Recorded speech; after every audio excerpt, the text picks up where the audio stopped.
반갑습니다. 저는 매피 기술 경영 컨설팅의 대표를 맡고 있는 김대경입니다. 저는 이제 4가지를 전문적으로 일을 하고 있는데요. 첫 번째는 중소기업을 통한 기업 컨설팅을 하는 것을 첫 번째로 하고 있고요. 두 번째는 지금 현재 여기 있는 리더스 금융 판매에 금융 자산 및 자산 관리를 컨설팅하는 일을 하고 있고요. 또 앞서서 영업 판매 활동도 같이 겸해서 하고 있습니다. 세 번째는 저는 삼성증권의 전문위원으로 재직하고 있어서 중소기업의 IPO, M&A, 또 투자, 퇴직연금 관련된 일을 하고 있습니다. 네 번째는 요즘에는 이 초기 스타트 중소기업이 상당히 그 의미가 있고 중요한데 그런 스타트 기업들을 돕기 위한 그런 엔젤 투자 협회라는 데가 있습니다. 그 엔젤 투자 협회의 엔젤 투자 클럽의 한 또 회원으로 활동을 하고 있습니다. 이렇게 오아시스를 통해서 만나게 돼서 대단히 반갑습니다. 이 코넥스 시장이 정말 저한테도 아주 중요합니다. 중소기업의 기업 컨설팅을 하는 입장에서 이 코넥스 시장이라는 건 상당히 환영할 만한 그런 일이고요. 2013년도 7월 1일에 이제 발족이 돼서 코넥스 시장이라는 게 오픈이 됐습니다. 저도 여의도에 있는 증권거래소에 그 7월 1일 전에 요 코넥스 시장에 대한 어떤 설명을 할 때 참여했던 그런 기억이 지금도 생생한데요. 뭐 많은 기대도 했던 게 사실이고요. 현재 이 코넥스 시장이 81개의 기업이 상장이 됐고요. 아마 거래 대금도 한 3조 5천 정도로 2013년 1월 시작했을 때 제가 알기로 21개의 기업이 상장이 됐었고 거래 대금 한 5천억 정도 됐었는데 상당히 한 뭐 1년, 한 2년 되는 시점에 상당히 괄목할 만한 성장을 이뤘다 이렇게 생각을 합니다. 이 코넥스 시장을 이해하려면 이제 기초적인 그 지식이 좀 필요합니다. 우리나라는 이 장내 시장이 있어요. 그래서 이것은 이제 증권거래소에서 유가증권 시장이라는 그런 장내 시장에서 어떤 그 요건을 갖춰진 그런 이제 그 업종들, 기업들을 이제 거래할 수 있도록 해서 아까 2028개 업종이 있다고 했습니다. 이런 부분을 이제 장내 시장이라고 그러고요. 장외 시장이 있습니다. 장외 시장은 코넥스 시장 이전에 프리보드 시장이라는 게 있었습니다. 프리보드 시장이라는 게 2005년도에 만들어졌고요. 그 전에는 그냥 제3시장, 장외 시장 이렇게 이제 호칭을 하고 저희가 거래가 됐었는데요. 프리보드 시장은 제3시장으로 2005년도에 발족이 됐지만 실패를 했습니다. 그 이유는 그 업종을 상장 폐지된 유가증권의 장내 시장에서 상장 폐지된 그런 기업들을 대상으로 하다 보니까 거래가 없어서 거의 유명무실화 됐다. 그래서 2013년도에 7월 1일에 코넥스가 시장이 발족될 때 이 코넥스 시장은 일단 이 장외 시장에서 시작이 됐다가 프리보드식으로 시작이 됐다가 지금 코넥스 시장은 완전한 장내 시장입니다. 그러니까 코스피 시장이 있고요. 그 다음에 코스닥 시장이 있고 이제 코넥스 시장이 있는 겁니다. 그래서 정상적인 유통이 가능한 그런 시장입니다. 그래서 장외 시장이 아니고 장내 시장에 있는 정상적인 이 검토를 받은 그러한 금융감독원의 그 금융당국의 어떤 지침에 의해서 만들어진 시장이다. 그래서 코넥스 시장인데 이 코넥스 시장이 일단 가장 중요한 것은 코넥스 시장은 중소기업들만이 거래될 수가 있습니다. 코스닥과 코스피는 대기업, 중견기업, 중소기업이 혼재되어 있는데 이 코넥스는 100% 중소기업만이 거래될 수 있는 시장. 그래서 이 스타트업과 벤처기업들한테는 상당히 좋은 시장이 되겠죠. 이게 이제 첫 번째 코넥스 시장의 이제 차별점이자 이제 중요한 내용이고요. 그다음에 또 두 번째로 중요한 건 이 자문을 맡게끔 돼 있습니다. 그래서 증권 회사의 자문을 맡아서 할 수 있는 그런 이제 시장이고요. 그래서 그 조건은 중소기업만 가입이 가능하기 때문에 중소기업법상의 중소기업의 범위는 일단 자산이 5천억이 넘지 않아야 되고요. 또 매출 규모가 업종에 따라서 400억부터 1,500억, 3년 연 매출이 그 안에 들어오는 기업이 중소기업상의 중소기업이거든요. 이런 기업이 이제 그 코넥스에 상장할 수 있도록 돼 있고요. 그 원래 코넥스 기업의 상장 기준은 상당히 그 문턱을 낮춰놨는데요. 일단 자기 자본이 5억이어야 되고요. 연매출이 10억 이상. 그 다음에 이제 순이익이 3억 이상. 요게 원래 기준이었습니다. 기준이었는데 요것도 전폭적으로 2015년 6월에 이 기준을 없애버렸어요. 그래서 자기 자본 5억, 연매출 10억, 순이익 3억. 요것은 5화 조건입니다. 요 세 개 중에 하나만 이제 해당이 되면 이제 코넥스 상장 요건이 되는데 이 부분도 다 없애버렸다. 그래서 아주 중소기업만 되면 일단 코넥스 시장에 상장이 가능합니다. 그러니까 장외 시장에 이제 머무를 필요가 없이 중소기업은 바로 코넥스 시장에서 자기의 주식의 자산 가치를 평가받을 수 있게 돼 있습니다. 우리가 지금 중소기업이라는 게 가장 어려운 것은 이 중소기업을 M&A 하는데 어느 정도 키워서 힘들면 이제 팔 수 있는 시장도 존재해야 되거든요.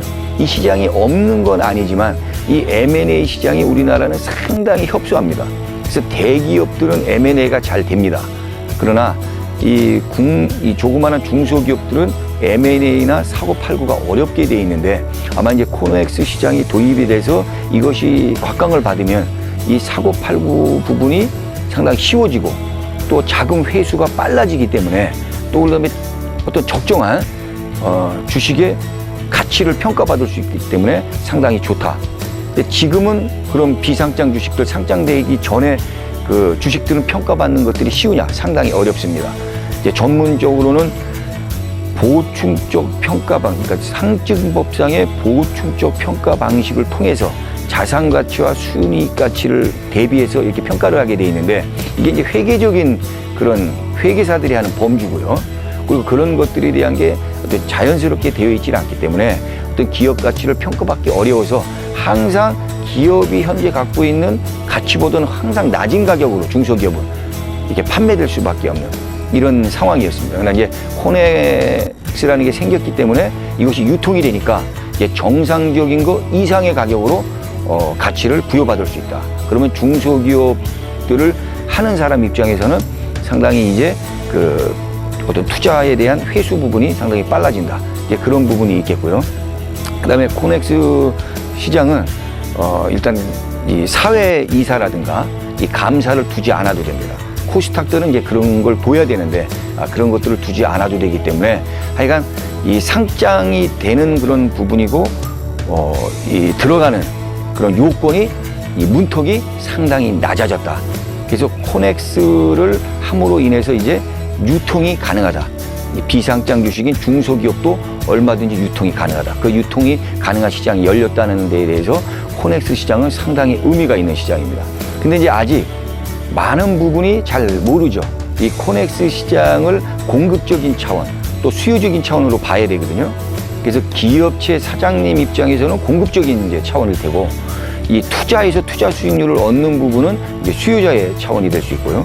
이 중간에 뭐 벤처 캐피탈이라든가 증권이라든가 아까 엔젤 투자 협회의 엔젤 투자 클럽이라든가 이런 부분들이 참여해서 그런 투자 부분들을 초기에 활성화시키고 이런 부분이 나타나야 되는데 아마 코넥스 시장이 그런 부분을 그런 부분에 많은 도움이 될 수 있으리라고 이렇게 생각을 합니다. 가장 중요한 거는 두 가지로 일단 이제 구분이 될 수 있습니다. 사전 준비 과정이 있어야 되고요, 기업이.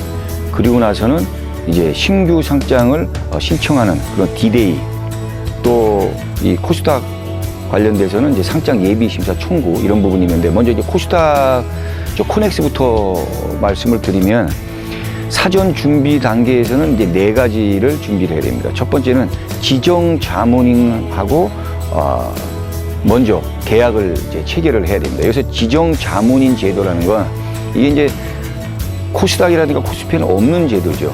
왜냐하면 지금 이제 스타트업들이고 중소기업이고 벤처기업들이 이런 초기에 이제 커나가는 회사들이기 때문에 여러 가지 비용이라든가 또 인력들이 태부족하죠. 그래서 그런 부분들을 누군가 앞서서 좀 해줘야 되겠다. 그래서 이제 지정 자문인 제도를 하고 요 지정 자문인과 계약을 체결하게 되는데 지정 자문인은 다른 게 아니고 증권회사입니다. 근데 이제 증권회사인데 전 증권회사가 지정 자문인이 된 건 아니고요. 2013년도 7월 1일에 이 코넥스 시장이 열릴 때 그때 지정 자문 회사를 결정을 했어요. 그래서 지정 자문이 된 그 증권 회사하고 지정 자문인 선임 계약 체결을 첫 번째로 하면 되겠고요. 두 번째는 외부 감사를 이제 선임을 해야 됩니다. 그 동안에는 뭐 세무사라든가 뭐 이렇게 썼다 그러면 회계사를 통한 이제 외부 감사가 선임이 돼서 정상적인 기업 회계 방식에 따르는 그런 회계 감사를 이제 해야 되는 거죠. 그렇게 하면 이제 그 기업에 대한 이제 실사를 이제 지정자문인인 그 증권회사에서 진행하게 돼 있고요. 그리고 그 이제 보고서를 여기에 맞는 적정한 그런 상장 적결 이 보고서를 작성하게 되어 있습니다. 이것이 이제 사전 준비 과정인데 이거는 증권회사가 다 합니다. 그렇기 때문에 이 관련 코넥스를 상장시키는 회사가 하는 일은 별로 없다.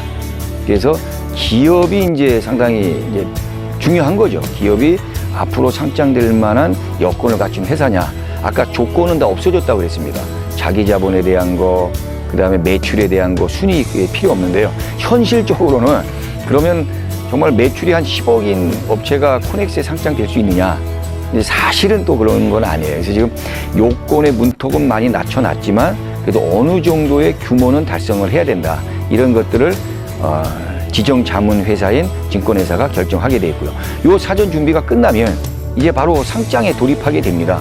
그래서 신규 상장을 신청하고 또 신규 상장이 승인되는데 요게 한 10일밖에 안 걸립니다. 그리고 여기서 한 5일 지나면은 매매 거래가 바로 개시되는 겁니다. 그래서 요 코넥스 시장에 대한 어떤 절차라든가 이곳에 관심이 있는 어떤 이 중소기업들이 난 코넥스 시장에 상장을 시켜야 되겠다. 어려운 게 아니라는 거죠. 사전 심사 과정 중에 아까 말씀드린 4가지 준비하고 바로 신규 상장을 신청하면 이것은 아까 지정자문회사, 증권회사가 도와줄 거예요. 하면 신규 상장에 대한 승인이 떨어지고 이게 뭐 오래 걸리는 게 아니죠. 10일이면 떨어지고요. 그리고 그 뒤로 5일이 지나면 매매는 바로 거래가 된다. 이 매매는 어디서 거래되느냐? 증권회사의 증권 계좌를 만들면 아까 했던 코넥스 시장에서 이제 거래가 되는 것이고 일반인들은 증권회사에 가서 이 코넥스 증권 계좌를 터서 HTS나 전화로 주식을 사고 팔면 되는 겁니다. 근데 중요한 거는 코넥스는 이제 중요한 게 한 가지가 있습니다. 아무나 주식 투자를 할 수 있느냐? 그게 아니에요. 아무나 주식 투자를 못하고 이게 위험하지 않습니까? 코스피라든가 코스닥은 아무나 이제 내용을 알고 있는데 이 부분은 어떤 심사 조항이 문턱이 낮기 때문에 기업을 충분히 검토가 안 됐다고 보는 거죠. 그래서 상당히 위험하니까 전문 투자자만 이제 투자를 해라. 그래서 저 예탁금이 3억 이상 되는 분들만 해라. 이제 이렇게 돼 있습니다. 근데 이제 요게 이제 또 올해 7월 달에 또 바뀝니다. 제가 알기로는 7월 말 정도에 바뀌는데요. 3억이 아니라 이제 1억으로 문턱을 낮추고요. 그 다음에 소액 투자도 가능할 수 있도록 3천만 원 이하 범위에서만 이제 투자하면은 이제 일반인들도 투자할 수 있도록 이렇게 올 뭐 7월, 8월에 바뀌는 걸로 이렇게 알고 있습니다. 그래서 지금 지속적으로 코넥스의 문턱은 계속적으로 낮춰지고 있다. 그래서 일반인들의 참여도 가능할 수 있는 방법으로 또 3억이 아니고 증거 예탁금이 1억 정도에서도 투자가 될 수 있도록 이렇게 바뀌고 있다. 네, 이렇게 말씀을 드리고 싶습니다. 코스닥도 똑같습니다. 아까 코넥스처럼 2가지로 일단 나눌 수가 있고요. 사전 준비 기간하고 그 다음에 이제 상장을 신청하는 그런 단계, 이게 2단계로 나눌 수 있고요. 아까 코넥스는 지정자문인 제도라는 게 둬가지고 모든 거는 증권회사에서 알아서 합니다. 그러나 이제 코스닥부터는 그게 아니죠. 회사가 하는 것이고 이제 증권회사를 필요로 해서 서브로 내가 상장시키는 일을 돕는 사람을 필요로 하게 됩니다. 그래서 그거를 대표주관사 계약이라고 그래요. 그래서 사전 준비 과정에는 첫 번째 대표주관사를 계약을 체결해야 되는데 이 주관사는 당연히 증권회사가 되겠고요. 그 다음에 이제 감사인을 지정해야 되고 그 다음에 외부 감사를 둬야 되고 이제 대표 주관사가 기업을 실사하고 이게 이제 사전 이제 과정이 되겠죠. 그리고 뭐 충분히 이 코스닥은 요건이 있습니다. 아까 코넥스는 상당히 문턱이 작고 그랬었는데 이 코스닥은 기본 요건이 있어요. 자기 자본이 30억 이상이어야 되고요. 설립 연도가 3년이 넘어야 되고요. 그다음에 주가 로가 자기 자본 비율이죠. 로가 10%가 넘어야 됩니다. 이 로는 어려운 말이 아니에요. 자기 자본으로 얼마만한 순이익을 얻었냐 이런 얘기인데요. 이게 쉬운 말로는 이제 마진율이라고 생각하면 됩니다. 너 얼마가 마진이 남는 장사야? 그럼 자기 돈 갖고 뭐 장사를 하려면 마진이 남아야 되잖아요. 그러니까 그것이 이제 10%가 넘어야 됩니다. 이 유가진 코스닥에 상장하려면 그러든지 아니면 순이익이 20억이 넘든지. 그래서 요 세 가지를 동시에 만족을 해야 됩니다. 네, 그래서 자기 자본이 30억이 넘어야 되고 설립 연도가 3년이 넘어야 되고 그다음에 자기 자본 비율 로가 10%가 넘든지 순이익이 20억이 넘든지 이 세 가지를 동시에 만족을 해야 이제 코스닥에 이제 상장할 수 있다. 이 요건은 이제 사전 준비 과정에서 일단 걸러지겠죠, 그죠? 거기에 이제 아까 했던 대표 주관사인 증권회사가 충분히 이걸 반영해서 이제 시작을 하죠. 안 되는 데는 아예 뭐 시작을 할 수 없는 거고요. 그래서 이렇게 해서 사전 준비가 되면 이제 증권회사가 상장 예비 청구를 하죠. 그게 이제 D1입니다. 그러니까 코넥스에서는 상장 예비 청구라는 게 없었어요. 금감원에 이렇게 내는 게 없었고 바로 신규 상장을 신청을 했는데 이거는 상장 예비 심사를 청구하고 그러면 이제 상장 예비 심사에 대한 이제 실사를 하고 상장 예비 심사가 이제 결정이 되고 그다음에 수요 예측 심사를 하게 되고 그다음에 이제 신규 상장을 신청하게 되고 그럼 신규 상장 신청에 대한 승인 통보가 되면 매매 거래가 개시되는 겁니다. 그래서 아까 D-Day 사전 준비가 끝난 D-Day가 상장 예비 심사 청구일이 D-Day라고 했어요. 그래서 매매 거래되는 시점까지 D 플러스 105일이 걸립니다. 그러니까 3개월하고 보름 정도 걸리죠. 그래서 오랜 기간이 걸리는 건 아니다. 다만 이제 사전 준비 기간이 보통 코스닥에 1년에서 2년의 기간이 걸리는 것이 이제 의례적인 거고요. 그래서 사전 준비에서 조건만 형성이 이제 통과가 되면 상장 예비 심사 청구에서 매매 거래되는 시점까지는 D 플러스 105일이면 모든 게 된다. 예, 그렇게 말씀을 드릴 수 있습니다. 네. 처음에 제가 저를 소개할 때 제가 4가지의 직무를 하고 있다고 이렇게 말씀을 드렸습니다. 이 4가지를 능수능란하게 한 회사에서 하는 회사가 제가 알기로는 거의 드뭅니다. 네, 그래서 저는 이 기업 컨설팅과 그 다음에 이 투자, 그 다음에 이 파이낸싱. 저희 회사가 매피 기술 경영인데요. 이 매피라는 의미가 이제 그 부분의 약자입니다. 그래서 기업을 컨설팅하고 파이낸싱에 대한 여러 가지 기업들이 필요한 자금을 정말 시기적절하게 지원하고 그리고 인베스트, 투자에 대한 기대 수익률들 이런 부분들을 정말 극대화해서 정말 개인이든 기업이든 공급자 측면의 기업이든 수요 측면의 투자에서 기대 수익을 얻고자 하는 소비자인 개인이든 전부가 윈윈하는 그런 부분을 제가 한번 만들고 싶습니다. 그래서 지금 우리가 이제 알고 있는 많은 직종과 기관들이 있는데요.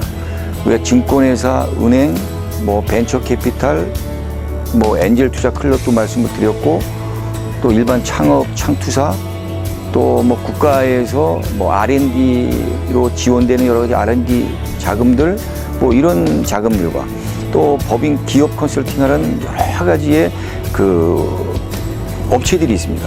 근데 이 부분들이 제가 볼 때는 서로 따로 가는 그런 부분들이 없지 않아 있다.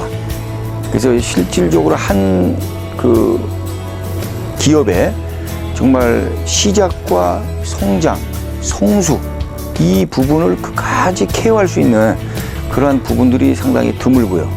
그다음에 어느 정도 이제 성숙된 성장된 업체들은 혼자의 힘으로 살아갈 수 있지만 정말 많은 어려운 기업들, 이 중소기업들은 초기 스타트 과정에서 1, 2년, 5년을 넘지 못하고 망하는 그런 회사를 저는 너무나 많이 봤습니다. 또 저는 현장을 직접적으로 찾아서 이 어려운 기업의 CEO들하고 만나서 많은 상담을 한 경험이 있기 때문에 이 업체들이 성장해 나가는데 정말 힘들구나. 이런 것들을 정말 많이 느꼈습니다. 그래서 이 기업들이 자라나는 기업들은 금융시장에 대한 이해가 약합니다. 그러니까 내가 기업을 키우는 거는 기업의 생태 속에 있는 것이지 이것이 금융하고 어떻게 연결이 되는지, 제가 앞서서 말씀드린 코넥스 시장의 상장, 또 코스닥 시장의 상장, 또 장외 시장에서의 거래, 이런 것들이 투자자로부터의 투자를 받아서 이제 어떤 투자 자금이 모여서 이 돈을, 내 회사에 이 돈이 들어온다면 내가 많은 부분에 더 큰 발전을 이룰 텐데, 이런 것들에 대한 게 지금 어렵고 현실적으로 그런 생각을 하기가 어렵습니다. 그러니까 대기업들은 그런 부분들을 능수능란하게 이 코스닥이라든가 코스피 시장에서 가능한데, 중소기업은 따로따로만 아는 그런 부분으로만 제한되어 있다.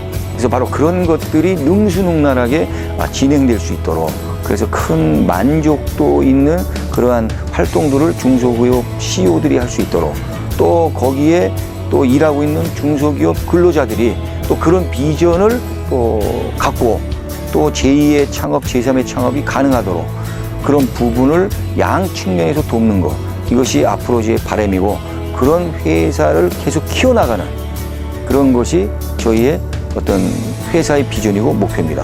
기업 컨설팅과 금융에 대한 관리, 또 투자, 그다음에 자금 조달, 여러 가지 지원, 이런 것들이 능수능란하게 이루어질 수 있는 시장 생태계를 만드는 것, 이것이 저의 꿈이고 저의 비전이고 저희 회사의 목표입니다.